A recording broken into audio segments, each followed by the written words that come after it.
चयन के लिए मैं आपको बधाई देता हूं। ठीक है, अलग विषय है कि आपने चचा को गच्चा दे ही दिया, चचा को गच्चा दे ही दिया।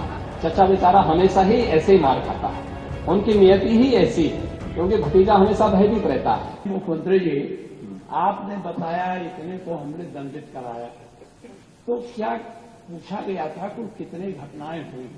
तो जो दंडित हो जाते हैं कोर्ट से, उन्हीं को आप घटना मानते हैं कि जो घटनाएं घटती हैं उनको भी घटना मानते हैं?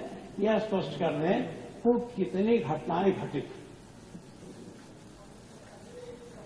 आपने नेता प्रतिपक्ष, मैं आपका सम्मान करता हूं और आप दो बार इस माननीय सदन के अध्यक्ष के रूप में अपनी सेवाएं दिए हैं और आपने पहला प्रश्न किया है आज यहां पर। पहले तो आपके चयन के लिए मैं आपको बधाई देता हूं। ठीक है, अलग विषय है कि आपने चचा को गच्चा दे ही दिया। चचा बेचारा हमेशा ही ऐसे ही मार खाता है, उनकी नियति ही ऐसी है, क्योंकि भतीजा हमेशा भयभीत रहता है। लेकिन आप इस सदन के एक वरिष्ठतम सदस्यों में से हैं, आपका मैं सम्मान करता हूं। मैंने आपको पहले भी बताया कि 24,000 जो महिला संबंधी अपराध थे प्रदेश के अंदर 2016 में, अगर हम देखेंगे तो बलात्कार की जो घटनाएं घटित हुई थी वह 1838 हुई थी। लेकिन अगर मैं 24 के अंदर की घटना बताता हूं, इनकी संख्या है 1373। और मुझे लगता है ये घटनाएं बताती है 25% से अधिक की कमी इस बारे में बताती है कि अपराधी आबादी तो बढ़ी होगी इस दौरान, और आबादी बढ़ने के क्रम में अपराध कम हो रहा है, नियंत्रित हो रहा है। लेकिन जो मैंने कहा, महिला संबंधी अपराध दोनों प्रकार के होते हैं, घर के अंदर भी होते हैं और घर के बाहर भी होते हैं। दोनों के लिए सरकार ने उस प्रकार की सेवाएं भी उपलब्ध की हैं। घरेलू हिंसा से संबंधित मामलों में 181 की सेवा है।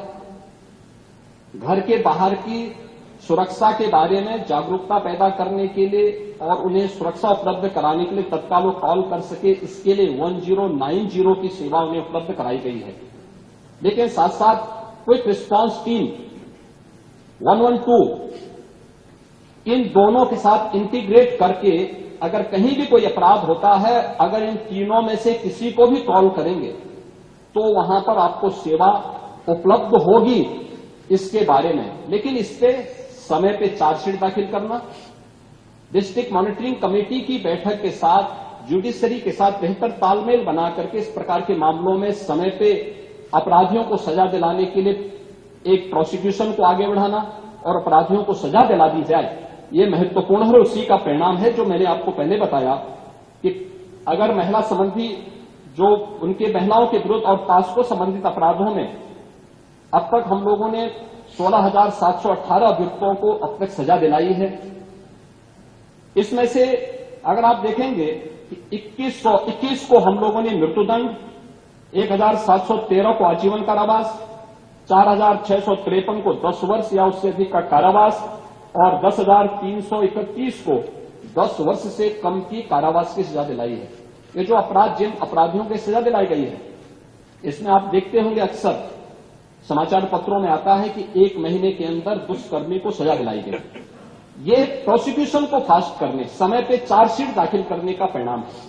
नहीं तो होता क्या है, जब हम लोग इसमें लापरवाही बरतते थे, सरकार संज्ञान नहीं लेती थी, विभाग संज्ञान नहीं लेता था, लोकल स्तर पर संज्ञान नहीं लिया जाता था, अपराध बढ़ते थे और फिर इनको हल्केपन से लेने का दुष्परिणाम क्या होता था कि हर ऐसा अपराधी स्वच्छंद होकर के अपराध भी करता था और फिर समाज उसके बारे में देखते हुए भी उसके खिलाफ कार्रवाई नहीं कर पाता था। लेकिन आज अपराधी के मन में भय है और उस भय का परिणाम आज हम सबके सामने देखने को मिल रहा है कि उत्तर प्रदेश का जो ई प्रोसिक्यूशन पोर्टल है वो देश के अंदर नंबर 1 पर है। और उत्तर प्रदेश इस मामले में ऐसे अपराधियों को सजा दिलाने के लिए, महिला संबंधी अपराधियों को, जो भी ऐसे अपराधी हैं उनको सजा दिलाने में उत्तर प्रदेश देश के अग्रणी राज्यों में